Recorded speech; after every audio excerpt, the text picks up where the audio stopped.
Hello, everybody. Welcome back to, well, not welcome back, I guess. This is my first ever video for ASPD Outlook, Antisocial Personality Disorder. Um, Before beginning anything, I am, while technically not diagnosed, my therapist, for instance, today, whenever I was describing some of the things I'm going to be describing today, um, me and her have constantly gone, it's probably ASPD. Everything points towards ASPD. I have a history. I wasn't diagnosed technically at a young age with things like the behavioral control issues that I think you technically have to be diagnosed with in order to be able to get diagnosed before 18 or so. I don't fucking know. I don't know the actual logistics behind it, but when you look up ASPD, I'm almost a one for one textbook definition. Um, so yeah, I just want to. This is part one of kind of me describing what ASPD has looked like in somebody who has recognized, at least later in life, I'm now 21, that they likely have ASPD, and I would like to reflect on, like, really openly and honestly about some of the things that I have personally done and or experienced, and how I think they have contributed to a lot of my, for lack of a better term, monstrous acts of like violence and stuff. Um, I must make it clear that everything I am talking about today has not happened recently. Um, there's a lot of the stuff that I still struggle with every single day, and I am obviously not healed. There's no real healing with ASPD, just really getting a control over your actions and your motives. But things I'm going to be talking about today, for instance, sexual violence that I've experienced, animal harming that I've done, and all around, not physical violence from family members, but I don't like to say it because it's really hard to just acknowledge, and not hard as in like it makes me emotionally distraught, but it's hard for me to be like, yeah, okay, I experienced a lot of verbal abuse, because my family is not abusive in a lot of the typical ways, but they are abusive and very dismissive, and being dismissive a lot. And I think that is tied back a lot to how my ASPD has really shown, and my overall mental health issues. I am obviously not a licensed physician or anything, or therapist.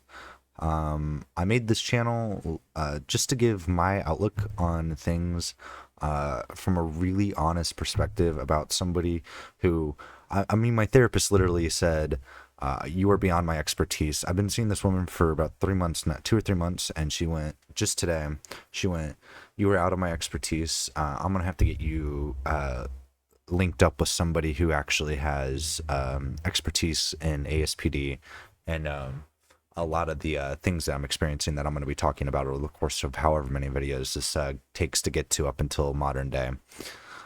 I'm only going to be going up until I think about 18 years old realistically. But there's probably going to be a couple things I will touch on that are from 18 to 21. And in my next video, I'm going to be talking a lot about those. A lot of things that I'm talking about, I'm really just on the beginning of self-reflection, which I understand is not a typical symptom of ASPD. People with ASPD tend to not seek help or anything. And I did not seek help out of, I guess it was technically my own volition. But as I will explain in the next video, the event that led me to seek therapy was, it was just too catastrophic, and it led me back. It was specifically animal harm that it affected my social life, and it bit me in the ass, right?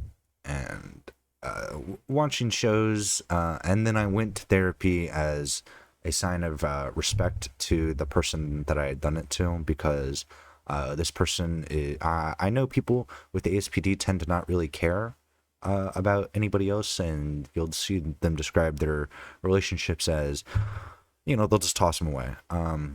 That is not my exact case, because I have had so little friendships and real relationships with people that something, the relationship that I had with my best friend at the time, or I guess ex best friend now, it was once in a lifetime for me. It's the first time I've ever tried to respect somebody or ever really tried to change for them. I have tried to change actions for people and my behavior towards them, but I've never really been successful with anything that is directly negatively affecting them. I've never really been able to stop any of that, nor have I particularly ever realistically cared. And yeah, so it was just like the animal harm that I had done had finally come back to bite me in the ass. And this is this, with my best friend, or with my ex best friend, sorry. And somebody like my ex best friend, who is an empath, I just respected him so much, and I respect them, yes, but my actions had been so disrespectful. I had been lying, manipulating, deceiving, isolating their animal, and it was horrific. You know what I mean? What I was doing can not be described in any way other than I was a terrible friend. The actions that I was doing were monstrous and things like that.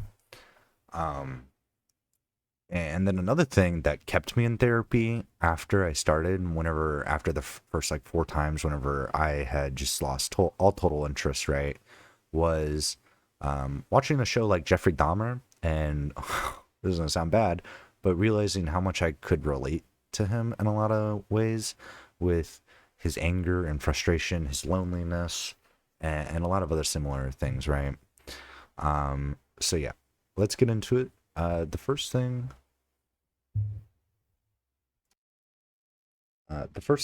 actually, I guess the last thing that I want to say is, I know not everybody's going to believe me in regards to a lot of the things that I'm talking about here, uh, at least initially, but I hope through me describing a lot of this, that you realize I'm not fucking kidding.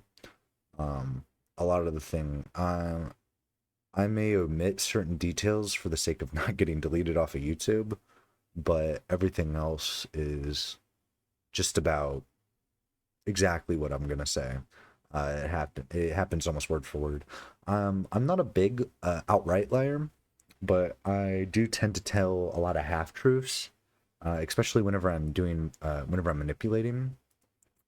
And so, yeah, half, you know, half truths tend to be it. So I'm gonna try to avoid those.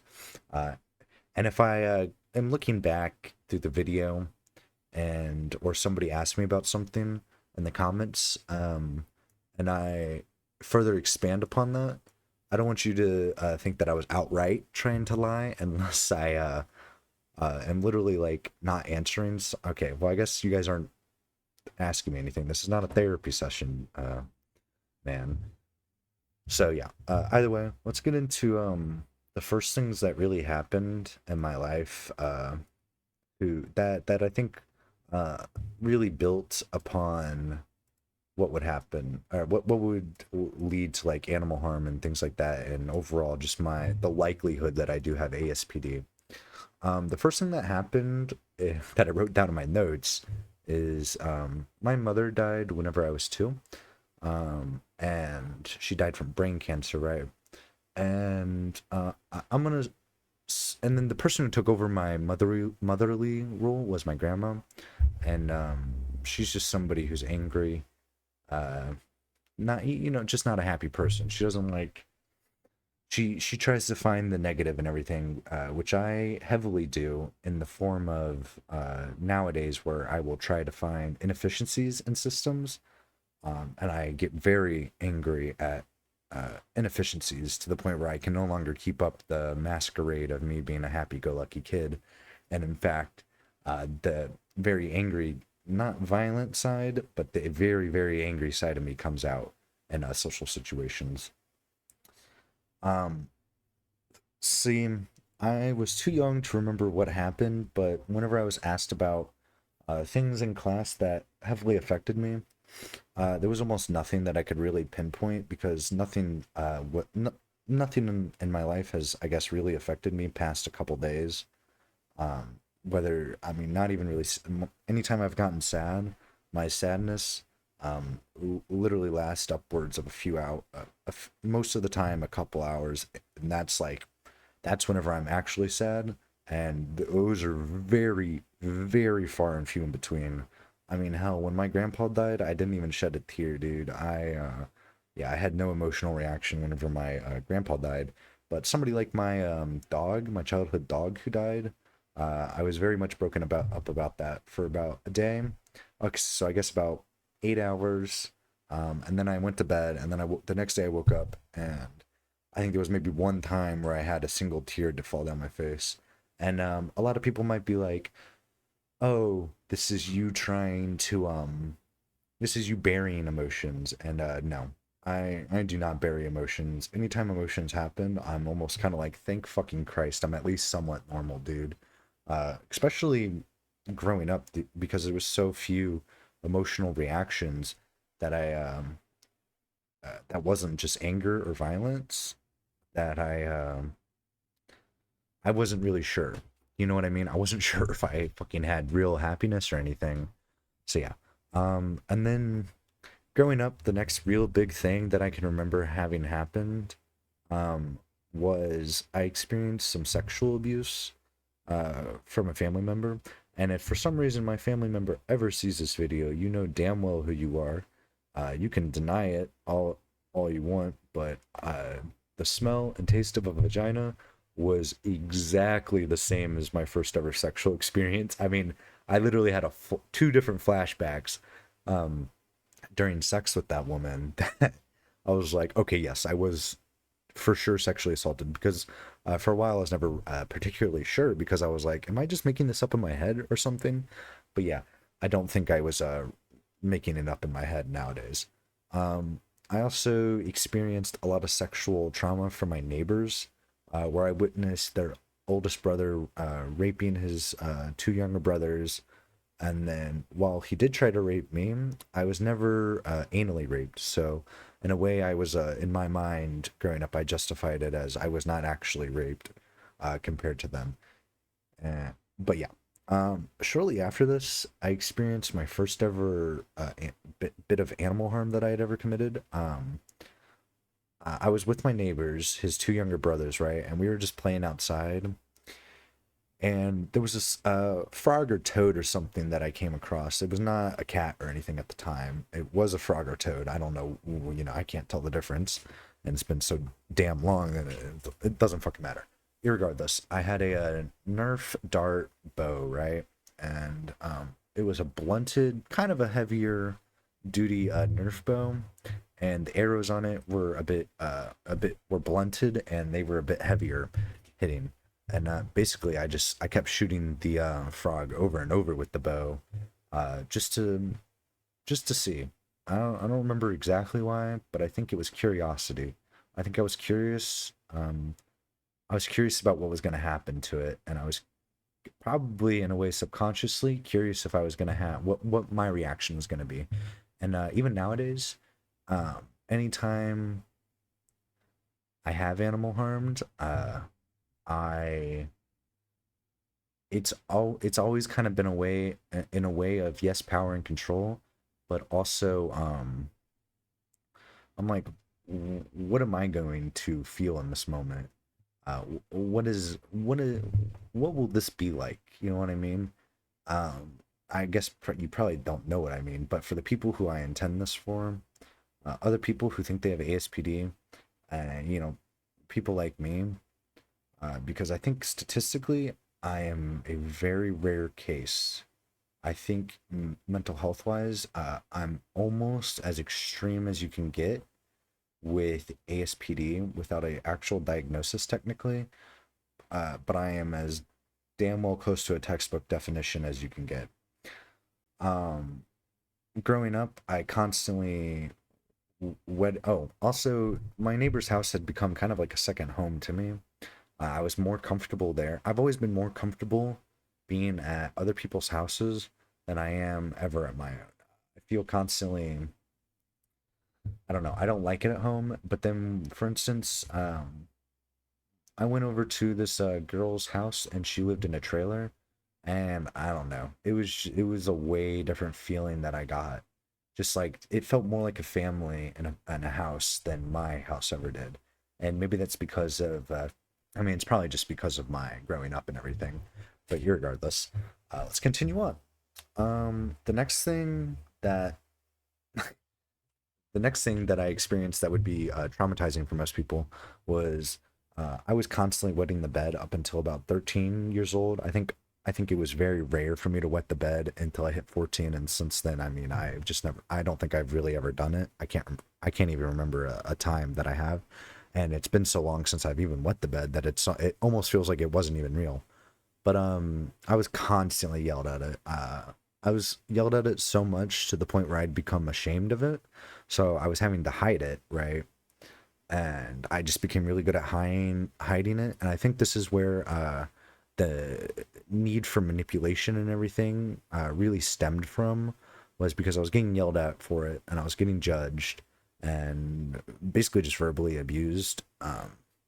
And then I was just, excuse me, I was forced to, yeah, hide it, lie and manipulate situations in order to not get caught having wet the bed and such.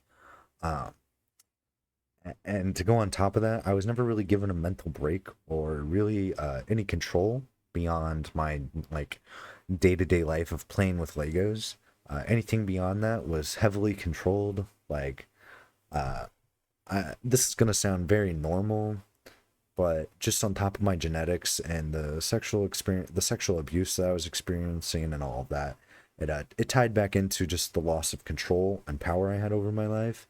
So like constantly being forced to go do things that I didn't want to do, like playing soccer, going on family vacations, and things like that. Um, they It meant I had a bigger loss of control over my life than I did my own personal safety. So, I never had any boundaries or anything. And then on top of that, any boundaries I did try to set, basically, of like, no, I don't want to play soccer, I hate it, or I don't want to fucking go out to dinner, I don't want to celebrate my birthday, things like that. Um, I was never allowed to, basically. And so I just never had any control, which I think stems back into a lot of ASPD traits that I experienced, and that in that I seek a lot of power and control over things because I guess I just never really had any growing up. Um, like I said, and then the next sign that I had ASPD, and the big, I think the unanimously biggest sign that somebody has ASPD is that they will animal harm, and the only thing that they will get is an adrenaline rushes out of it. They won't feel like bad for the animal or anything. They just get adrenaline rushes.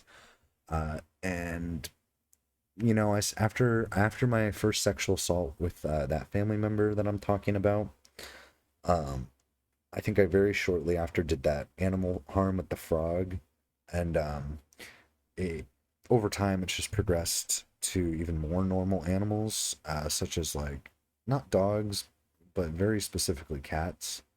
I don't really understand why cats. I think it's largely because of the texture and the feeling of them. Uh, and also that I really like cats, but cats also kind of annoy me. So I think that's why. And I think also cats are a lot like people who don't want to be around people. Not They have like a favorite person, and they don't want somebody who's super clingy and all of that. And I show a lot of signs of BPD, borderline personality disorder, in my relationships specifically, where I will push and pull, and I'm very clingy.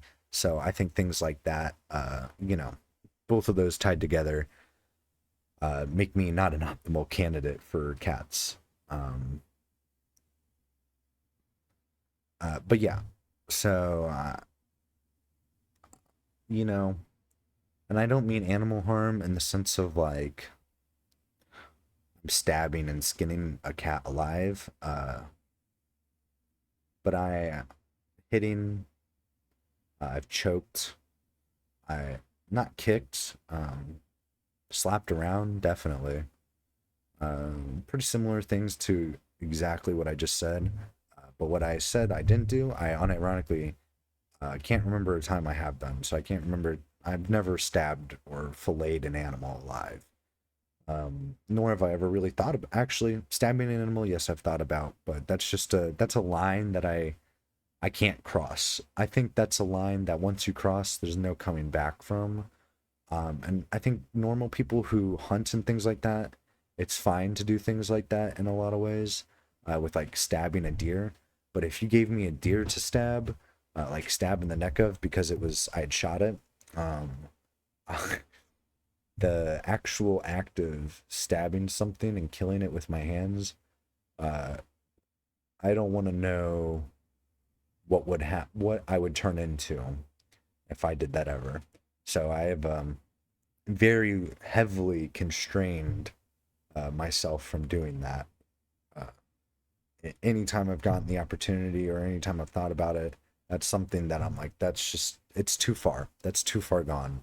And considering I don't want to become like Jeffrey Dahmer or anybody, and I want mental health support, um, it tells me I can't do that shit. You know what I mean?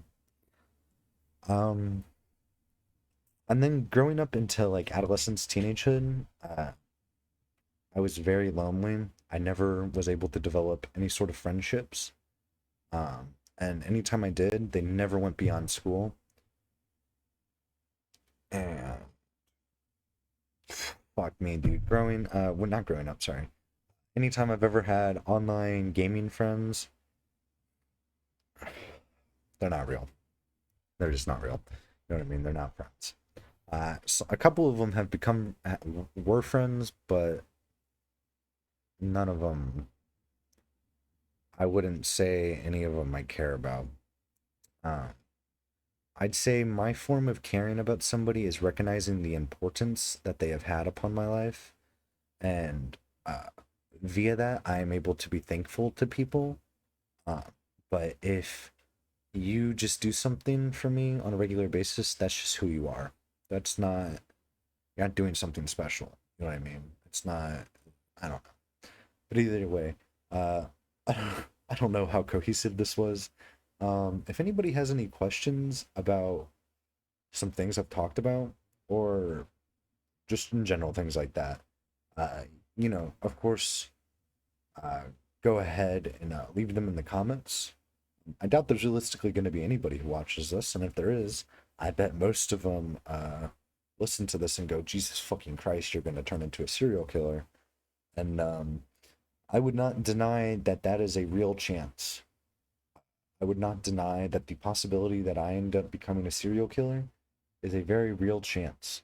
I don't think it's a real chance in the fact that it's a 50-50 chance. I think it's a chance in the fact that I have like maybe a 5% more likelihood than your neighborhood fucking pedophile. You know what I mean? Um, Being a serial killer takes a lot of mental hoops and a lot of moral hoops because while I clearly have a lack of morals and a lack of respect for other animals and such, um, I still have the moral approach of murder's just wrong.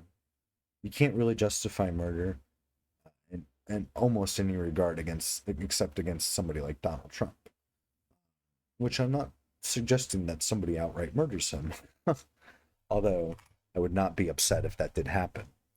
Um, but I mean, and obviously with like my animal harm, this calls into question about how realistic my moral standards are. You know how realistic my moral standards are at holding me accountable, because clearly they haven't done the best of jobs, and historically for me.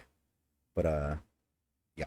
So that is part one of uh, what I think caused my uh, obviously not a diagnosis, but very, very, very, very, very likely ASPD and BPD.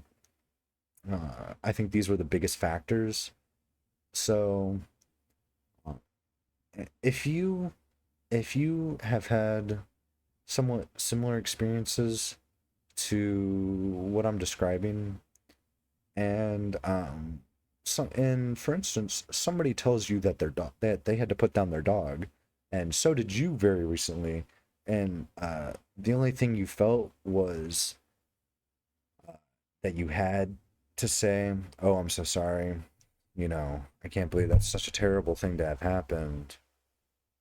Um, it and you felt nothing behind when you said that. You lack of empathy.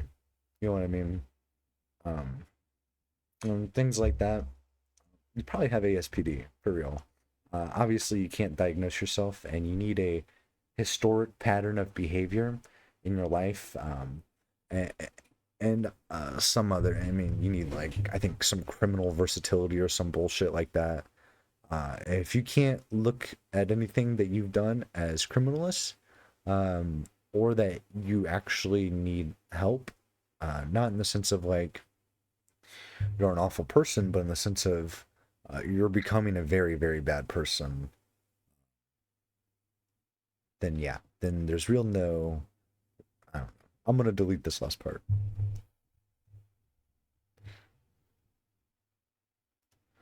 Okay, we came back, but yeah, that's what I think made me likely to have ASPD, and BPD, and other things like that. You know what I mean? I think just yeah, in general, that's what it's like. I hope you guys enjoyed the video. If anybody has any questions, I will type everything out for you instead of giving you verbal talking points. And because that's what I had to do for this, because otherwise this would have turned into a 40-minute rant. And it's almost turned into a 30-minute rant, so I'm going to go ahead and end it. Thank you for watching. Hope you guys all have a good day. And yeah, see you in the next video. Bye.